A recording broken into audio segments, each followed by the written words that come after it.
सुधांशु जी, माफी नहीं मांगनी चाहिए कांग्रेस पार्टी को? देखिए, अभय दुबे जी ने जो बोला, मैं उन्हीं की बात का समर्थन करते हुए उनकी फितरत बताता हूं। इनकी पार्टी की फितरत नहीं बदलती है, चाहे वो सत्ता में रहे या प्रतिपक्ष में। जो इन्होंने बोला बिल्कुल सही बात है। चिदम्बरम जी ने ही नहीं कहा था। मान्यवर, एक और फैक्ट ऐड कर देता हूं। आप ही की सरकार के समय में शहीद मोहन चंद शर्मा को अशोक चक्र मिला, मगर अफसोस कि आपकी अध्यक्षा की आंखों में आंसू आतंकवाद के आरोपियों के लिए आए, अशोक चक्र पाने वाले कैप्टन मोहन चंद शर्मा के लिए नहीं आए। बिल्कुल नहीं। अगर यह बात गलत है जी नहीं, तो आपके जैसे विद्वान व्यक्ति को गलत बात नहीं करनी चाहिए। पूरी बात कर लूं तब मैं कहूंगा। अगर यह बात गलत है तो या तो सोनिया जी का खंडन आ जाता या सलमान खुर्शीद पे कार्रवाई हो जाती कि पार्टी के राष्ट्रीय। चलिए, कोई बात नहीं, इस पे आपने मान लिया। ये उत्तर प्रदेश के आजमगढ़ में जाकर दिग्विजय सिंह क्यों इनके आरोपियों के विरुद्ध सजदा किए थे?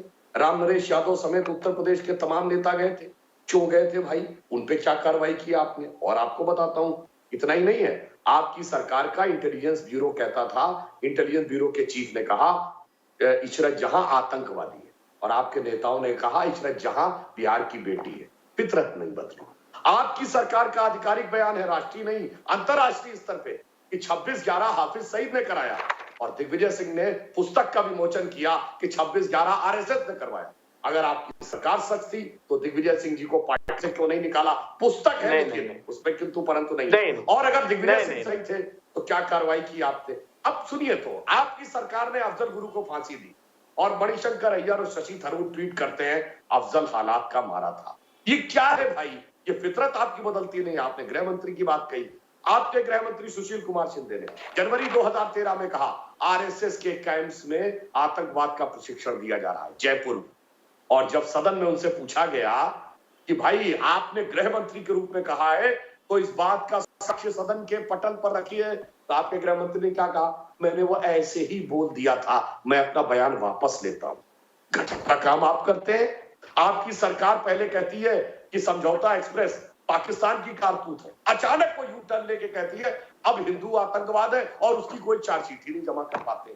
फितरत नहीं बदली मान्यवर। जब आप सत्ता में थे तब भी आप इसी मुद्दे पे राजनीति कर रहे थे, और आज भी कर रहे हैं। और अफसोस की बात, एक और बात कह दूं, आपने कहा मुद्दों से ध्यान भटकाना, तो सिर्फ मैं ये कहना चाहूंगा, चूंकि आप विद्वान व्यक्ति हैं, आज गैस का सिलेंडर कितने का है? 800 रुपए का।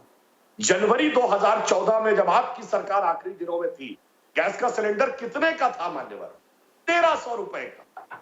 अगर अरे नहीं साहब, कहां है आप? 2000 रुपए। गलत बात कह रहे हैं। अब 414 रुपए आप कहा? अरे थोड़ा तो 1000 रुपए का सिलेंडर था। 12 सिलेंडर पर झगड़ा था, 12 सिलेंडर सब्सिडाइज मिलते थे। आज तुम्हारे उज्ज्वला, मैं वही तो कह रहा हूं, गैस सिलेंडर कितने का था? अभय जी, इस पे बहस की गुंजाइश नहीं है। कोई भी जाकर चेक कर सकता है। पिछले 20 साल के डाटा अवेलेबल है कि किस वर्ष में, किस महीने में, किस गैस सिलेंडर का दाम कितना था। तो इसलिए मैं कहता हूं, मुद्दे की बात में आपके दम होता तो बंगाल में आप पीरजादा अब्बास की पार्टी की शरण में नहीं होते, असम में आप बदरुद्दीन अजमल की पार्टी की शरण में नहीं होते, और केरल में आप मुस्लिम लीग की शरण में नहीं होते। इसलिए मुद्दा हो या आतंकवाद हो, अफसोस आपको मुसलमानों में कि अच्छे जानकार, फनकार, कलाकार, वैज्ञानिक अच्छे नहीं लगे। आपको जिहादी, जल्लादी और आतंकवादी अच्छे लगते हैं। ये करके आपने वोट बैंक नहीं किया, मुस्लिम समाज का तुष्टीकरण नहीं, उसकी छवि का विनष्टीकरण। मुस्लिम लीग के साथ आप नहीं गए कभी जीवन में? राम जेठमलानी जी ने नहीं कहा, और राम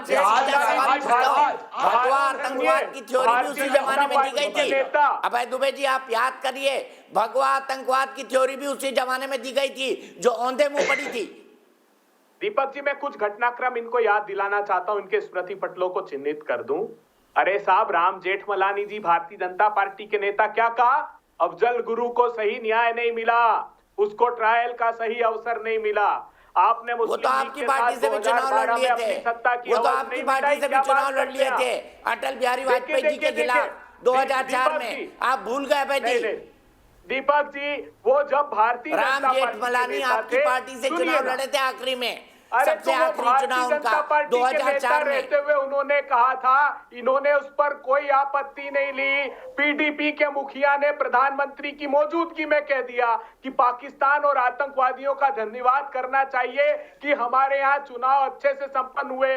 तब प्रधानमंत्री जी ने एक शब्द नहीं बोला, तब आप सत्ता की भूख मिटाने में व्यस्त थे।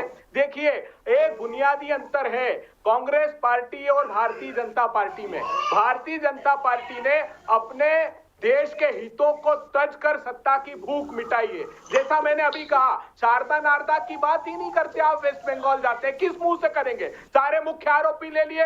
आपका एक बच गया था ब्रांड एम्बेसडर मिथुन चक्रवर्ती, उसको भी आपने अपनी पार्टी में ले लिया। आप जो बात कर रहे थे फ्यूल प्राइसेस की, तो मैं एक आपको बता दूं, 5 बार आप लोग कह चुके हैं कि जीएसटी दायरे में लेकर आएंगे। आपको सुधांशु त्रिवेदी जी, मैंने सुना आपने कहा कांग्रेस की सरकारें क्यों समर्थन नहीं करती। हमने तो किया, लेकिन उसमें वोटिंग का प्रोविजन भी है।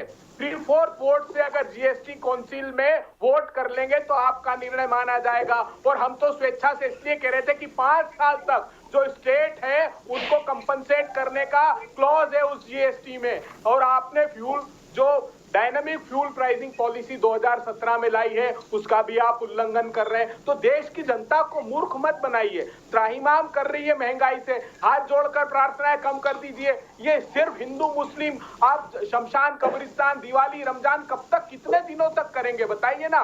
एक के बाद एक कंपनियां हिंदुस्तान की आप बेचते जा रहे हैं। बेरोजगारी से युवा त्राहिमाम कर रहे हैं, उद्योग सारा गर्त में जा रहा है। सिर्फ चुनाव चुनाव चुनाव, 7 साल से सिर्फ यही कर रहे हैं। कुछ जीत खड़ी की है आपने, मैं मानता हूं, लेकिन युवाओं के रोजगार की हार की बुनियाद पर, उद्योगों की गर्त की तरक्की के नाम पर आपने गर्त में डाल दिया, उसके नाम पर जीत खड़ी की। सैनिकों और किसानों की शहादत के नाम पर कुछ जीत खड़ी की है, लेकिन अब आप हारना प्रारंभ हो गए। सुधांशु त्रिवेदी जी, याद रखिएगा।